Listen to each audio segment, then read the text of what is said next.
le conseil de M. Diakité a fait allusion à l'audio de M. Sidya Touré qui a été produit par nous qui sommes vos conseils dans cette procédure-là.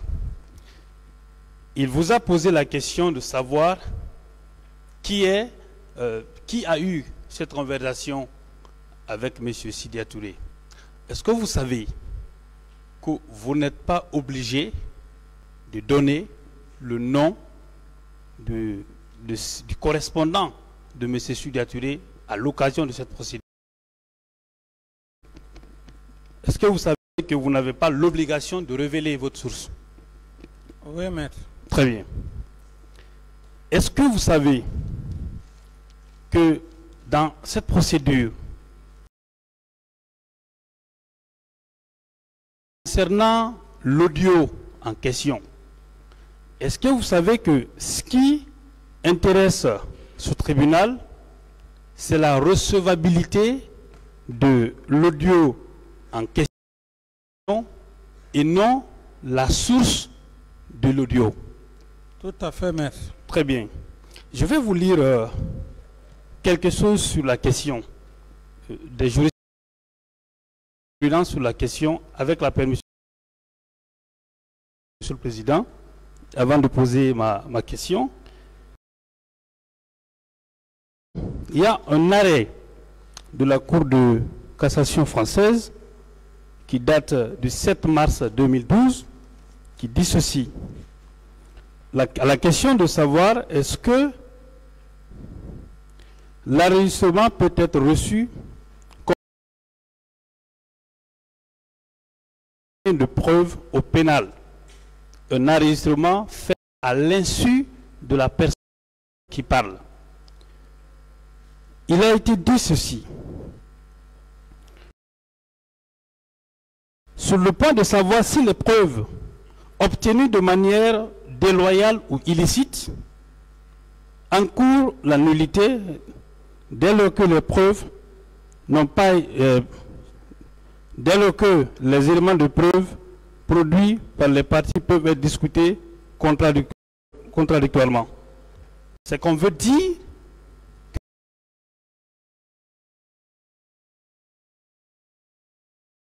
obtenu de manière déloyale à partir du moment où on a la possibilité de discuter à cette audience-là, ces preuves-là sont recevables. Je continue. Le dernier arrêt,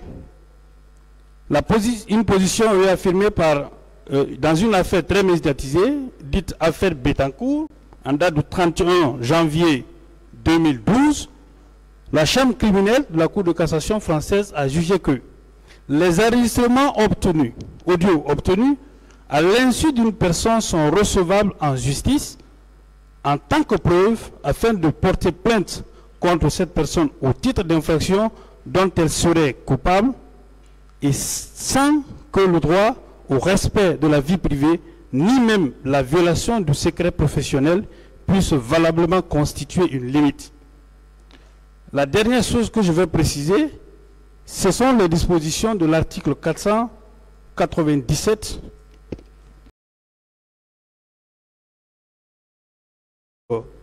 pénal.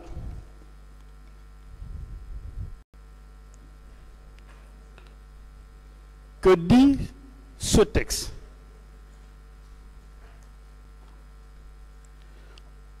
Hors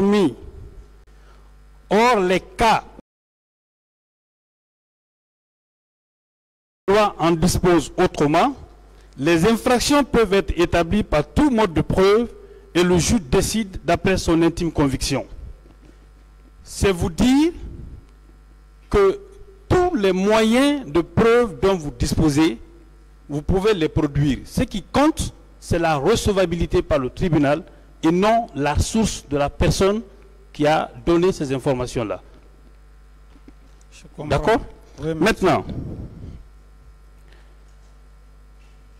donc, vous confirmez que cet audio, puisqu'on a remis en cause la sincérité ou l'assurance de la personne qui a donné cette information, oui ou non, vous confirmer que cet audio est un indice, est un signal qui renvoie à l'hypothèse selon laquelle cet événement-là était orchestré.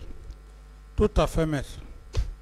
Est-ce que si cet audio, les informations qui ont été données dans cet audio-là, avaient été données par une personne qui n'a pas participé à une quelconque réunion préparatoire des événements ou de la manifestation, on aurait peut-être accordé moins de crédit, mais à partir du moment où ces informations ont été données par une personne qui a participé à la préparation de la manifestation, que vous avez essayé de joindre effectivement la nuit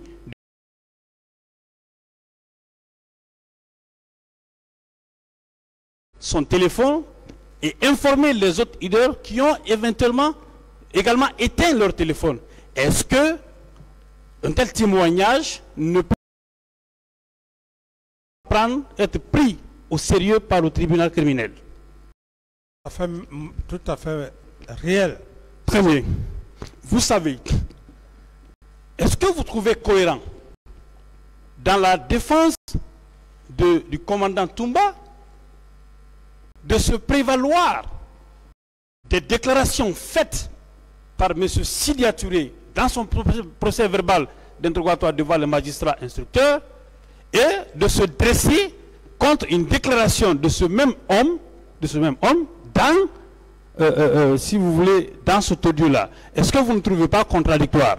Tout à fait contradictoire. C'est qu'on peut conclure là qu'on est prêt à admettre les déclarations faites par Sidia Touré devant le magistrat instructeur et qui leur profitent dans leur digne de défense, et les déclarations qui sont faites par ce dernier dans l'audio qui ne les arrange pas, vous ne trouvez pas incongru et contradictoire de leur part?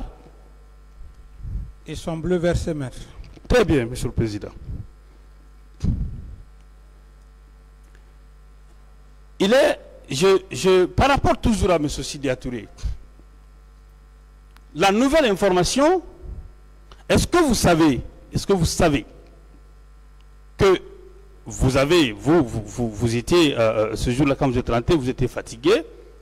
Est-ce que vous savez que M. Sidia Touré a éteint son téléphone ce jour-là? Ce n'était pas le réseau. Nous en avons la preuve. Est-ce que vous savez qu'il a éteint son téléphone? Et en même temps, la personne qui a suivi votre conversation a essayé de joindre le même Sidia Touré la nuit. Est-ce que vous savez que le téléphone était éteint?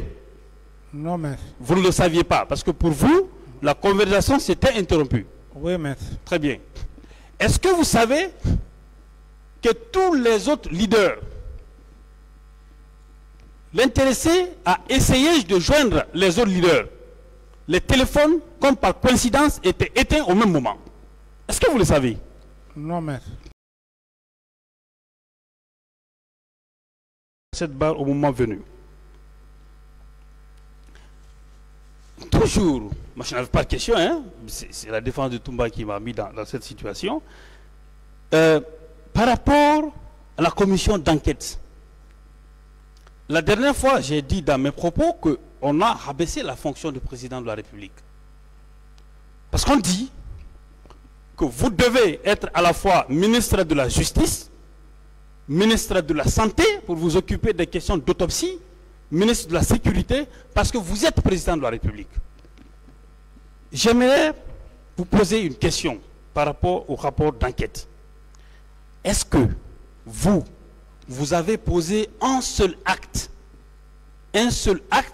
ou bien est-ce qu'on vous a brandi une seule preuve qui atteste que vous avez posé un acte de nature à empêcher la commission de faire son travail?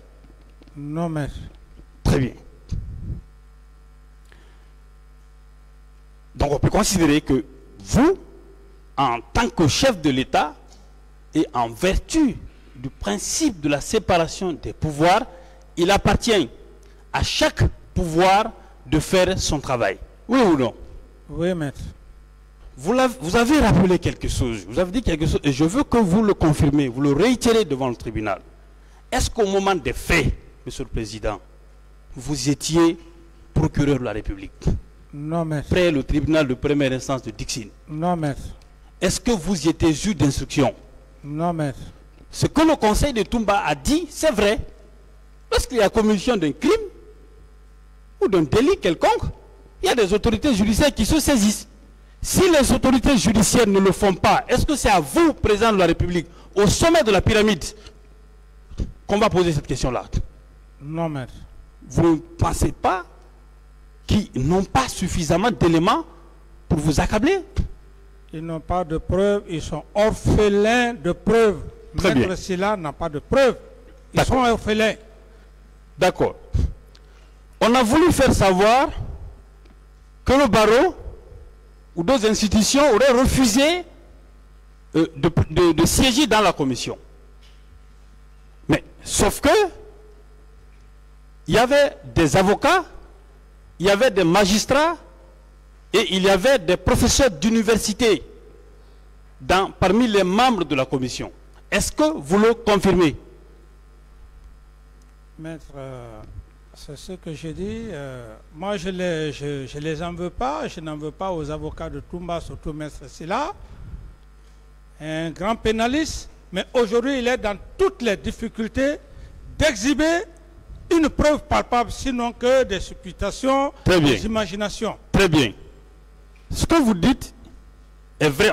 Est-ce qu'on ne peut pas considérer que ce que vous dites est tellement vrai que la liste, je crois c'est M. Jokame, a fait la lecture de la liste des membres de la commission d'enquête nationale que vous avez mis en place, composée d'éminents magistrats, d'éminents avocats et de professeurs d'université. Certains ne sont même pas guinéens.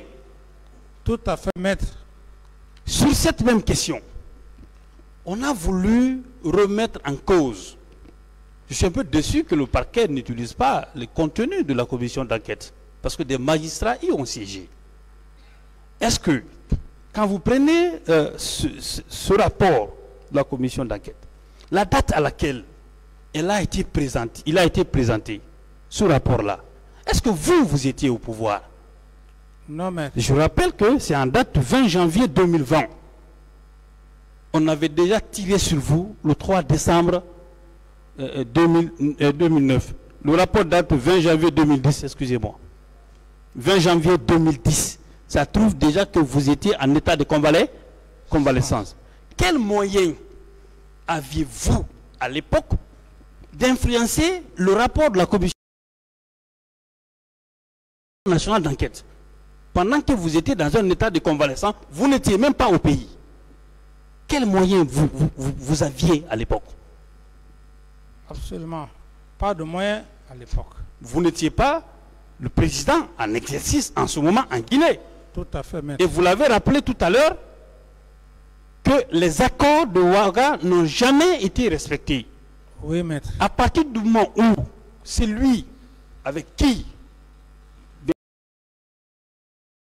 vous avez signé cet accord-là, vous avez délégué, parce qu'il était président par intérim à l'époque, et qui s'est retrouvé en République de Guinée, qui n'a respecté aucune disposition des accords, et que le rapport soit présenté parce que oui ou non, c'est celui-là qui a plus de moyens, plus de marge de manœuvre, d'influencer le contenu du rapport national d'enquête par rapport à vous.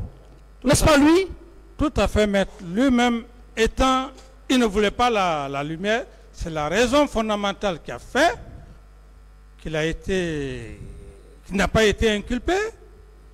Donc selon la déclaration ou les affirmations selon lesquelles vous auriez influencé les membres de la commission, vous auriez empêché les membres de la commission de siéger, tombe à l'eau, oui ou non? Ça tombe à l'eau parce que à date d'aujourd'hui, maître, tout ce que nous sommes en train de dire devant le tribunal, je ne renie pas la compétence de Maître Sylla. Non, moi je veux que vous répondiez simplement à la question. Laissez Maître Sylla en paix. Non, s'il vous plaît. Posez simplement, donc, répondez simplement à votre question, à la question. Laissez, comme il vous le dit, laissez les conseils de M. Diakité. Ne citez pas de nom. C'est des questions simples que votre conseiller est en train de vous poser. Voilà. Répondez aux questions. Voilà. Donc, puisque c'est eux qui l'ont dit que le contenu du rapport de la commission d'enquête, que vous ne pouvez pas, vous, être jugé parti. À partir du moment où on a tiré sur vous, vous êtes dans une impossibilité d'agir par vous-même. Est-ce qu'en ce moment-là, la commission n'aurait pas pu continuer à faire son travail? Puisque vous, selon eux, vous qui les empêchez de faire le travail, puisque vous, on vous a réduit dans une situation d'impuissance, est-ce que la commission n'aurait pas pu continuer ses investigations après vous? Tout à fait, maître. Voilà. Et bien entendu, la commission même a continué ses investigations. C'est pour cela que le rapport a été rendu le 20 janvier 2010. En ce moment, vous n'étiez plus au pouvoir. J'en passe. Monsieur le Président, je reviens sur des pièces qui ont été produites tout à l'heure, à savoir le procès verbal pas procès verbal, une prétendue déclaration tirée des comptes Facebook d'un journaliste, se disant journaliste d'investigation, par rapport à l'adjudant, un certain adjudant CEP Bakolé et Alpha Amadou. On a rapporté des déclarations de ces personnes-là. Premièrement, d'abord l'interview n'est pas datée. Est-ce que vous le savez? Il n'y a aucune date. Est-ce que vous savez ça? Non, maître. Que l'interview n'est pas datée. Est-ce que vous savez que si on veut faire croire que cette déclaration est vraie, est-ce qu'il ne serait pas nécessaire que la personne elle-même vienne tenir de telles déclarations ici? Tout à fait, maître. D'accord. Elle sait parce qu'elle nous trouvera ici. Oui. Je vais poursuivre. Les circonstances qui ont été décrites ici, ou les événements qui ont été décrits, ces événements, pour la plupart de ces événements, vous a trouvé hors de pays. Est-ce que la mort de Begré et d'autres, on parle de Jeannot Destin, est-ce que vous étiez à Conakry? Non, maître. Est-ce que vous êtes lié à ça? Non, ce n'est pas lié aux faits pour lesquels je suis devant le tribunal. Est-ce qu'on n'a pas un droit de se poser la question pourquoi la production de telle presse devant le tribunal criminel? Juste un harcèlement. Étant entendu que vous n'étiez pas présent. Oui, maître. Très bien. Est-ce que vous savez que les deux là, adjudant, chef Bakolé et Alpha Amadou, ils l'ont rappelé. Est-ce que vous savez que ce sont les proches de Toumba? C'est ce que je ne savais pas, maître. Voilà. Et le journaliste, ou le prétendu journaliste, a bien fait de poser la question en demandant est-ce que vous n'étiez pas en train de protéger votre patron? Oui ou non, vous trouvez cette question légitime? Cette question, oui. Très bien. La dernière question que je vais poser, parce que je n'en avais pas du tout,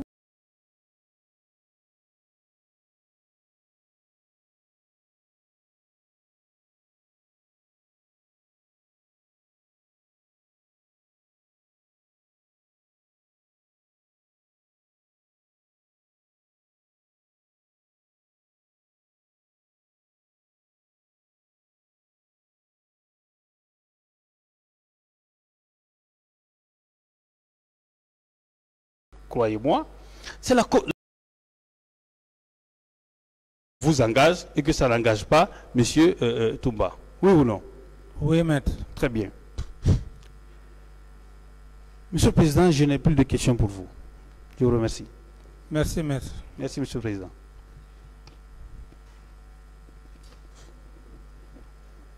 Merci, chef.